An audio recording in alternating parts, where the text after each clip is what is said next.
नमस्कार, मैं हूं वंदना पांडे और आप देख रहे हैं के न्यूज इंडिया। बुलेटिन की शुरुआत करेंगे उससे पहले हेडलाइंस।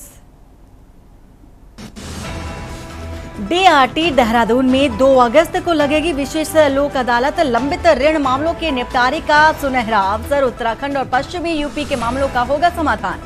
आगामी राष्ट्रीय खेल दिवस। राज्य के पहले खेल विश्वविद्यालय के कुलपति और कुलसचिव नियुक्त। 29 अगस्त को विश्वविद्यालय के शिलान्यास की तैयारी। और वहीं पर्यटकों के लिए देहरादून और हल्द्वानी होंगे अत्याधुनिक सुविधाओं से लैस। वर्क फ्रॉम विलेज भी कर सकेंगे पर्यटक। उपभोक्ताओं को फिर लगा महंगाई का झटका। दरें बढ़ाने और नियामक आयोग पहुंचा यूपीसीएल। मामले की 5 अगस्त को सुनवाई होनी। उत्तराखंड पुलिस का साइबर ठगों पर देशव्यापी ऑपरेशन। 17 राज्यों में दबे 150 से ज्यादा पकड़े गए साइबर अपराधी। नैनीताल और बागेश्वर में येलो अलर्ट। बारिश से बिगड़ सकते हैं हालात। पर्वतीय जिलों में गरज चमक के साथ भारी बारिश की संभावना। आप देख रहे हैं के न्यूज, खबरों का सारथी। और देहरादून से आपको एक खबर बताने जा रहे हैं, जहां पर मतदाताओं में लोकतंत्र के उत्सव का उत्साह और 68% पहले चरण में मतदान हुआ है। 63% की अगर बात कर लें तो पुरुष और 73% महिला मतदाताओं ने वोट डाले। देर शाम तक मतदान जारी रहा। अब दूसरे चरण की बारी है। 28 जुलाई को मतदान होना है। पहले चरण 49 विकास खंडों में मतदान हुआ। दूसरे चरण में 40% 40 विकास खंडों में ये चुनाव होगा।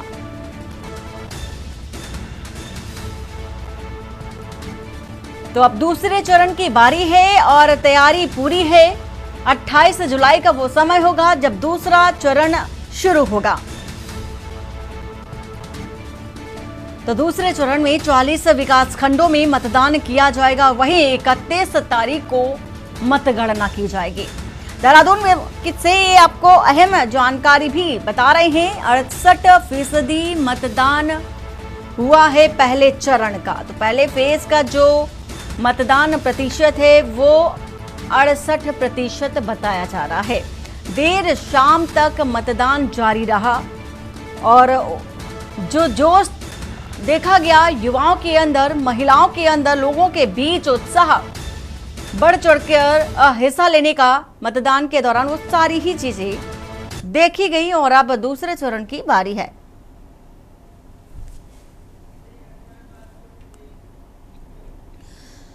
खबर देहरादून से, जहां ऋण वसूली अधिकरण यानी कि डीआरटी देहरादून में 2 अगस्त को एक विशेष लोक अदालत का आयोजन किया जा रहा है।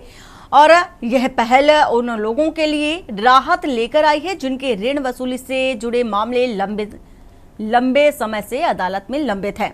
डीआरटी के रजिस्ट्रार मुकेश कुमार गैरोला ने बताया है कि यह लोक अदालत उत्तराखंड के सभी जिलों और पश्चिमी उत्तर प्रदेश के 8 जिलों के लिए भी उपयोगी रहेगी। इस लोक अदालत में आपसी सहमति के आधार पर ऋण मामलों का निस्तारण किया जाएगा।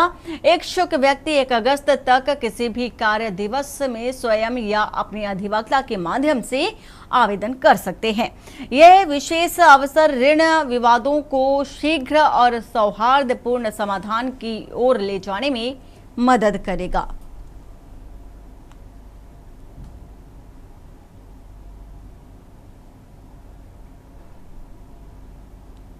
जो आगामी हमारी 2 अगस्त को एक विशेष लोक अदालत का आयोजन माननीय उत्तराखंड राज्य विधिक सेवा प्राधिकरण के तत्वाधान में हो रहा है, उसके बारे में आपको एक सूक्ष्म संदेश देना चाहूँगा। माननीय राष्ट्रीय विधिक सेवा प्राधिकरण NLSA के निर्देशानुसार माननीय उत्तराखंड राज्य विधिक सेवा प्राधिकरण नैनीताल के तत्वाधान में जिला विधिक सेवा प्राधिकरण देहरादून DLSA द्वारा ऋण वसूली अधिकरण Dehradun DRT Dehradun debts recovery tribunal Dehradun में 2 अगस्त दिन शनिवार सुबह 10 बजे से 5 बजे तक एक विशेष लोक अदालत का आयोजन किया जाएगा। और रुड़की में मेयर अनीता देवी अग्रवाल और नगर आयुक्त राकेश तिवारी ने बुधवार को नगर निगम कार्यालय का औचक निरीक्षण किया। निरीक्षण के दौरान 6 कर्मचारी अनुपस्थित पाए गए, जिन्हें नोटिस जारी कर जवाब तलब करने को कहा गया। मेयर और नगर आयुक्त ने सभी विभागों में जाकर के कर्मचारियों से कार्य की जानकारी ली और लंबित कार्यों को प्राथमिकता से निपटाने के निर्देश दिए। निरीक्षण के दौरान कार्यालय में साफ सफाई की खराब स्थिति, टूटी कुर्सियां और दस्तावेजों के अनुचित रखरखाव पर भी नाराजगी जताई गई। नगर आयुक्त ने सीलन की समस्या और फाइलों की अव्यवस्था को दुरुस्त करने के निर्देश दिए। मेयर ने कहा कि नगर निगम में आने वाले हर व्यक्ति को विशेष समय पर और बिना परेशानी सेवा मिलनी चाहिए। क्योंकि अभी हम लोग सभी कांवड़ यात्रा में बिजी थे, सभी अधिकारी कर्मचारी, तो आज मैम के निर्देशन में सभी अनुभाग जितने हमारे नगर निगम के हैं सबका विजिट किया गया। देखा गया कि कुछ जगह चेयर टूटी हैं, कमरों में सीलन है, अलमारियाँ पुरानी हैं, या जो दस्तावेज रखे गए हैं वो लूज दस्तावेज है या पुराने कपड़ों में है। तो सबको मैम ने भी निर्देशित किया, मेरे द्वारा निर्देशित किया गया कि वस्तु की डिमांड करें और जो चेयर उपयोग में नहीं आने लगे उनको बाहर कर दें और नई चेयर मंगवाएं और जहाँ जहाँ रिपेयर मांग रहे हैं उसका एस्टीमेट यही बनाएं। नहीं, सभी विभागों का निरीक्षण किया गया, जो भी कमियां थी उनको सबको निर्देशित किया गया। जो एब्सेंट पाए गए उनके ऊपर एक्शन लिया जाएगा और विद्युत विभाग को भी वहाँ पर निर्देशित किया गया कि जितनी लाइटें खराब हैं वो तुरंत ठीक कराई जाए और जो वारंटी पीरियड में है उसको फर्म को नोटिस दिया जाए कि तुरंत ठीक कराए। 1945 के बोर्ड भी यहाँ पर देखे हमने जो है वो हमारे सम्मानित चेयरमैन मेयर जो पहले रहे उनके सबके नाम है, उनको कहा कि सहसम्मान उन बोर्डों को ठीक कराया जाए और सहसम्मान उनको लगाया जाए। आज हम पूरी टीम के साथ में नगर निगम की पूरे ऑफिस में एक रूम में गए हैं। हमने पूरा निरीक्षण किया है। जो भी वहाँ पे व्यवस्था थी वो हमने सबने नोट कर ली। बाकी जो भी ठीक होएगा वो ठीक होएगा। बाकी वो सभी को ही हमने बोला है कि समय से उपस्थित रहे। हमने जो नहीं है वहाँ पे सबका लिखा गया है और सफाई के लिए हमने बोला है, तो वो तुरंत ही उसका किया गया है, निरीक्षण किया गया है और अभी हो जाएगी थोड़ी देर में सफाई। ऐसा कुछ नहीं है, सब साथ है पूरी टीम।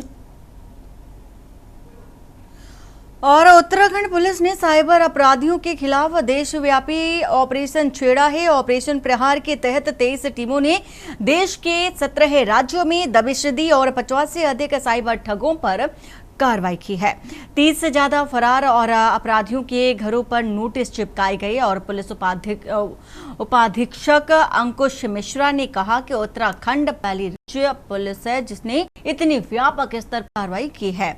डिजिटल अरेस्ट और फर्जी कॉल से बुजुर्ग खास तौर पर निशाने पर रहते हैं।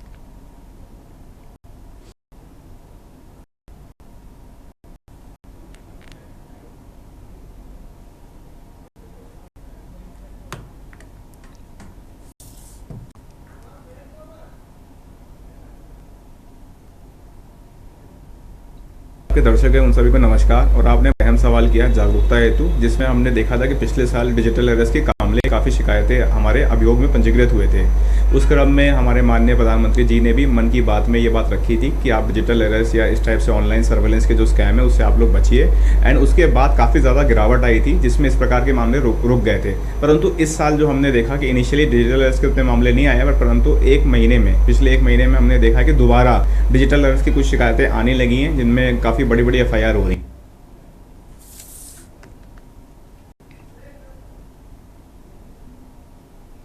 और वक्त हो चला एक छोटे से ब्रेक का। ब्रेक के बाद जल्द हाजिर होते हैं।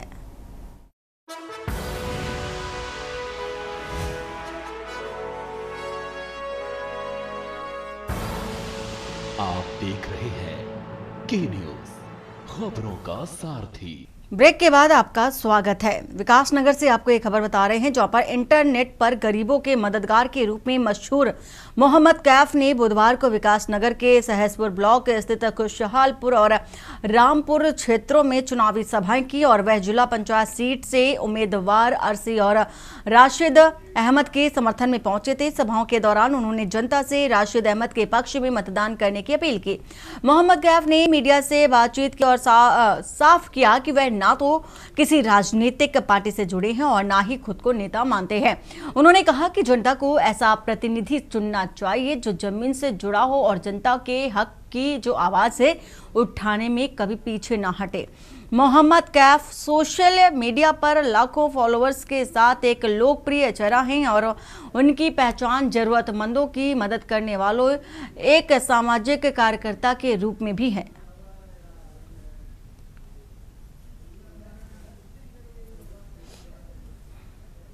मैं जो है उत्तराखंड खुशहालपुर पहुंचा हूँ। उस वक्त जनाब राशिद पहलवान साहब जो है यहाँ से जिला पंचायत की दावेदारी पेश कर रहे हैं और यहाँ पहुंचकर यकीनन मुझे यकीन हो रहा है कि जिस तरीके से जनता का प्यार इन्हें मिल रहा है तो आने वाली 28 तारीख में इनकी जीत निश्चित इंशाल्लाह।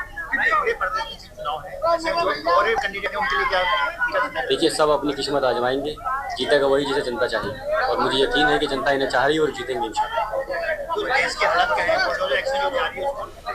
देखिए बुलडोजर एक्शन के लिए तो फिलहाल बोलने का वक्त नहीं है, चुनावी वक्त है। चुनावी चीज में बहुत सारी चीजें होती है, प्रदेश के अंदर बहुत सारी चीज चल रही है। जहाँ भी चुनाव आता है वो इस तरीके की हरकत की जाती है, लेकिन जिस तरीके के लोग हैं राशिद पहलवान साहब, इन लोगों से उम्मीद है जनता को कि आने वाले वक्त में ये इस चीज को रोकेंगे और जनता के अंदर जो है प्यार मोहब्बत और भाईचारे का पैगाम देंगे।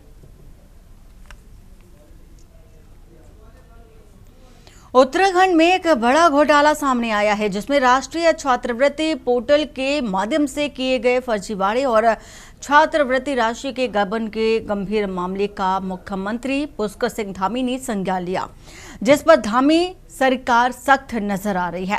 मुख्यमंत्री पुष्कर सिंह धामी ने इस प्रकरण की गंभीरता को देखते हुए विशेष जांच टीम एसआईटी के गठन का निर्देश दिया और प्रारंभिक जांच में ये सामने आया कि कुछ मदरसे, संस्कृत विद्यालय और अन्य शिक्षण संस्थानों ने फर्जी दस्तावेजों के जरिए अल्पसंख्यक छात्रवृत्ति प्राप्त की है। इस प्रकार के मामले को लेकर के मदरसा बोर्ड के अध्यक्ष मुफ्ती शमून कासमी का भी बयान सामने आया है। देखते हैं रिपोर्ट।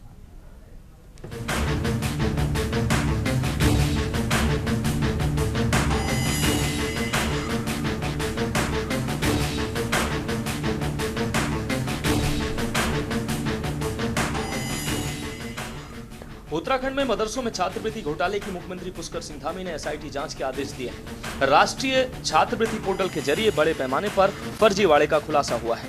जांच में सामने आया है कि कई संस्थाओं ने फर्जी दस्तावेजों के आधार पर अल्पसंख्यक छात्रवृत्ति हासिल की है। मुख्यमंत्री पुष्कर सिंह धामी ने कहा है कि छात्रवृत्ति जैसे कल्याणकारी योजनाओं में भ्रष्टाचार करने वालों को कड़ी सजा मिलेगी। अल्पसंख्यक कार्य मंत्रालय द्वारा संचालित है, जिसके तहत कक्षा 1 से लेकर उच्च स्तर तक के छात्रों को फीस और भत्तों के रूप में वित्तीय सहायता मिलती है। योजना का उद्देश्य अल्पसंख्यक छात्रों को शिक्षा में प्रोत्साहन देना है। वहीं इस मामले में उत्तराखंड मदरसा शिक्षा परिषद के अध्यक्ष समून कासमी के इस निर्णय का स्वागत किया है और कहा है कि जिन लोगों ने भ्रष्टाचार किया है उसकी जांच के बाद उनको सजा भी दिलाई जाए।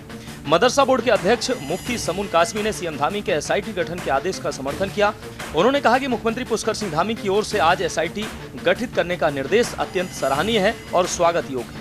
यह एक ऐसा कदम है जिसके बहुत सकारात्मक परिणाम निकलेंगे। मुख्यमंत्री पुष्कर सिंह धामी के पिछले 4 साल निष्पक्षता और ईमानदारी से भरे रहे। उन्होंने कहा कि धामी सरकार ने किसी भी योजना में किसी वर्ग को वंचित नहीं किया है।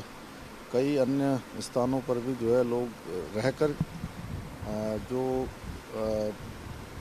छात्रों को मिलने वाली छात्रवृत्ति है उसको गलत तरीके से उन्होंने विड्रॉल किया है और जो संस्थान है नहीं ऐसे संस्थानों के नाम रख दिए गए हैं। अल्पसंख्यक कल्याण विभाग से संचालित होना उनको दिखाया है और उसमें सरस्वती विद्या मंदिर जैसे नाम कभी हो ही नहीं सकते उसमें। इसलिए जांच हमने अभी प्रस्तावित की है और इसमें जो भी दोषी पाएंगे उनके खिलाफ सख्त कार्रवाई की जाएगी। शिक्षा के क्षेत्र में इस प्रकार की छात्रवृत्तियों में घोटाला होना बहुत गंभीर विषय है। लगती इसमें इतनी सख्त कार्रवाई होगी कि आगे आने वाला पुनरावृत्ति मिलेगा, छात्रों का हक नहीं मारेगा। सर, सरकार ने एक फैसला लिया था कि पावर रूट पे देखिए, माननीय मुख्यमंत्री श्री पुष्कर सिंह धामी जी एक तो न वो करप्शन से सामना करते हैं और न वो लोगों के साथ कहीं खिलवाड़ हो, इसके लिए वो कहीं भी कोई कंप्रोमाइज नहीं करते हैं। मैं माननीय मुख्यमंत्री पुष्कर सिंह धामी जी के इस फैसले का अभिनंदन करता हूं और एसआईटी जांच का जो आदेश दिया है वो बहुत न्याय संगत है। इससे ये भी क्लियर हो जाएगा कि हमारी निष्पक्षता और गैर जानिबदारी साबित होगी कि जो भी उसमें लिप्त पाए जाएंगे, क्योंकि मदरसे या विद्यालय तो एक ऐसे छात्रों का निर्माण करते हैं जो समाज में जाकर के समाज की अगर कहीं मदरसों विद्यालयों के अंदर ऐसा करप्शन पाया जाता है, क्षम्य नहीं है। इसी तरह से हमने बिल्कुल ये तय किया है कि जो भी जांच के उपरांत जो रिपोर्ट आएगी, हम उन मदरसों को सबसे पहले उनकी मान्यता को सस्पेंड करेंगे, निलंबित करेंगे और जरूरत पड़ी तो सस्पेंड नहीं बल्कि खत्म करेंगे। आपको बता दें कि मदरसों व अल्पसंख्यक सरकार द्वारा दी जाने वाली छात्रवृत्ति धांधली में सरस्वती को विद्यालय दर्शाते हुए यहां पढ़ने वाले 154 बच्चों के लिए छात्रवृत्ति का आवेदन किया गया है, जिसके संचालक मोहम्मद अतीक हैं। मुख्यमंत्री पुष्कर सिंह धामी ने इस चौंकाने वाले प्रकरण के संज्ञान में आते ही इसकी गहनता से जांच के आदेश दिए, जिस पर विशेष सचिव अल्पसंख्यक कल्याण डॉक्टर मधुकर धकाते ने इसकी जांच जिला अल्पसंख्यक कल्याण अधिकारी सिंहनगर नंदिनी सिंह को सौंपी।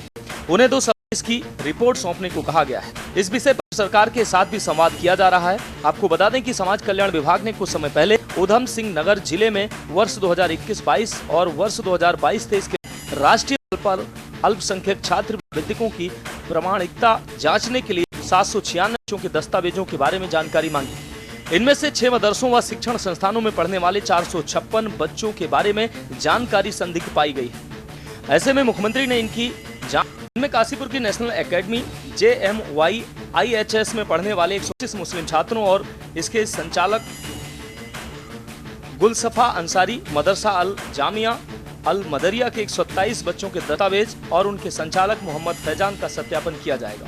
मुख्यमंत्री ने इसके साथ ही मदरसा अलविया रफीकुल अलूम घनश्याम बाजपुर के संचालक जावेद अहमद और यहाँ के 39 बच्चों, गदरपुर में जावेद अहमद द्वारा ही संचालित मदरसा जामिया आलिया और यहाँ के 29 बच्चों और मदरसा जामिया राजुल उलूम के 85 बच्चों के दस्तावेज और संचालक इरशाद अली का सत्यापन करने के निर्देश दिए हैं।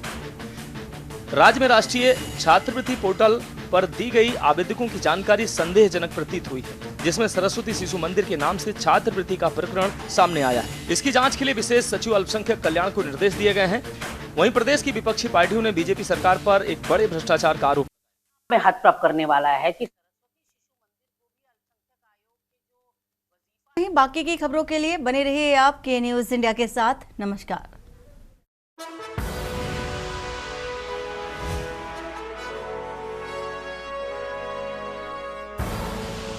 आप देख रहे हैं के न्यूज, खबरों का सारथी।